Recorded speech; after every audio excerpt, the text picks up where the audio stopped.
এখন নামের কি গুণ, নামের কি মহিমা। গা মোড়া দিয়ে যখন উঠে বলল, গোপাল যাও তুমি তোমার মায়ের কোলে যাও, তোমার মা দেখো ক্রন্দন করতে করতে করতে করতে করতে করতে চোখ মুখ যে শুকায় গেল, তোমার মাকে গিয়ে আলিঙ্গন করো। তখন গিয়ে বলছে, কে আমার মা? আমার তো এরা বাবা মা হয় না, এরা তো আমার বাবা মা না। তখন বলছে, কেন এ কথা বলছো তুমি পুত্র, কেন এ কথা বলছো? তোমার শোকে আজকে আমরা পাগল, যার জন্য হরিনাম ভঙ্গ হয়ে গেছে। আচ্ছা তুমি এ কথা বলছো যে তুমি আমার না? তখন বলছে, কেন গোপাল তুমি এ কথা কেন বলছো যে ওটা তোমার বাবা মা না?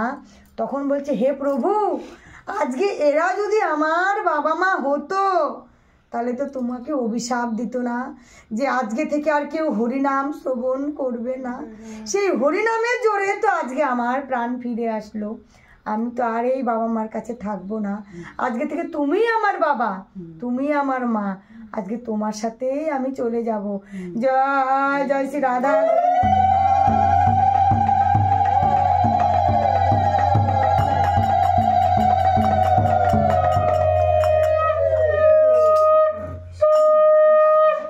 ওই জন্য বলছে নামের গুণ, নামের মাহাত্ম্য, নামের গুণে পাপি তাপি শোলা ডোবে, বোবাও কথা বলে, কিন্তু নামের মতো নাম করতে হবে।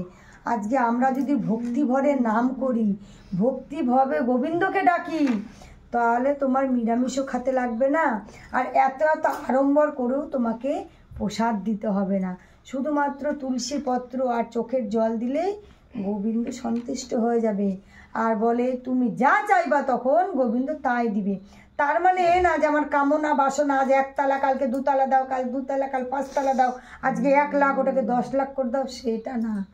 তোমার ভক্তিমতী মন দরকার। আগে মনটাকে ভক্তিতে পূর্ণ করো, আর নিজের সাধন ভজনের জায়গা থেকে ঠিক রাখো। আজকে তুমি সাধনার পথে যাবা, তোমাকে দেখবা অনেকেই দুর্নাম করবে। তুমি তিলক কাটো, অনেকে নিন্দা করবে। তুমি ভজন করো, অনেকে বলবে খায় কাম পায় না, বুড়িগুলা নীলা করে। তোমাকে অনেকেই দুর্নাম করবে। আজকে তুমি খ্যামটা নাচো, দেখো সবাই তোমাকে ভালোবাসবে, বাহবা বাহবা দিবে, কিন্তু সেইটা আসল পথ না। আসল পথ আমার হলো হরিনাম। তুমি সব কর্ম করো, তোমাকে সংসারের কর্ম করতে কেউ মানা করেনি। তুমি সংসারের কর্ম করো, তুমি যা ইচ্ছা তাই করো। সারাদিন অন্তে তুমি রাতে গোবিন্দের নাম করো। তুমি গোবিন্দের কাছে স্যালেন্ডার হয়ে যাও যে গোবিন্দ তুমি যা করালে তাই করলাম আমি, তুমি যা খাওয়ালা তাই খালাম আমি। এর পরের দিনটা শুরু হবে তোমারই জন্যে, কারণ রাতে যে আমি শুতে যাচ্ছি কালকে নাও উঠতে পারি। তুমি যদি উঠাও তাহলেই কিন্তু আমি কালকে উঠবো, আর তুমি যদি না উঠাও তাহলে কিন্তু আমি আর উঠতে পারবো না। তাহলে তুমিই ঠিক করো কালকের দিনটা আমার কেমন যাবে, ভালোভাবে যাবে না খারাপভাবে যাবে, আমাকে কি ভক্ষণ করাবা, আমার আত্মাটাকে কি লোভ দিবা, লালসা কতটা বাড়াবা। তুমি যদি মনে করো যে আমাকে কালকে কাটা ভোজন করাবা, তাহলে তাই করায়ও। আর যদি মনে করো না আমার আত্মাটাকে নিরামিষ ভোজন করাবা, তো তুমি তাই করায়ও। তোমার যা ইচ্ছা তুমি তাই করো। এই দেহটা তো তোমার, তুমি জন্ম দিছো বলে আজকে আমি পৃথিবীতে আসছি। আজকে তুমি যদি জন্ম না দিতা তাহলে তো আমি আসতাম না। আজকে তুমি যখন নিয়ে যাবো তখন আমাকে চলে যেতে হবে। আমি চাইলেও থাকতে পারবো না, আমার বাবা মা চাইলেও আমাকে রাখতে পারবে না। আজকে বাবা মা চাইলেও কিন্তু আমাকে জন্ম দিতে পারবে না। তাহলে তো অনেক বাবা মাই জন্ম দিয়ে দিত। যখন গোবিন্দ চায় তখনই বাবা মার গর্ভে আমার জন্ম হয়। গোবিন্দ না চাইলে কিন্তু জন্ম হবে না। আর গোবিন্দ যখনই চাইবে তখনই আমাকে নিয়ে চলে যেতে পারবে। তাহলে গোবিন্দ ঠিক করবে কালকের দিনটা আমার কেমন হবে। এইভাবে গোবিন্দর পায়ে স্যালেন্ডার করতে হবে, তবেই তোমার দিন ভালো যাবেই যাবেই যাবেই যাবে।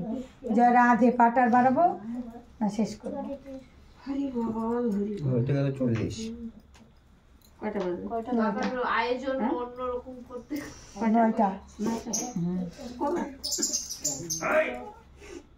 গান করবেন না? গরম মাসে গান করবো, গরম আসলে গান করবে। আবার এই 15 দিন পর দেরি আছে। ঠিক আছে, নবদ্বীপে ছিলাম, বৃন্দাবনের একটা গল্প শুনে। বৃন্দাবনের ভালো লাগতেছে। ভালো লাগে।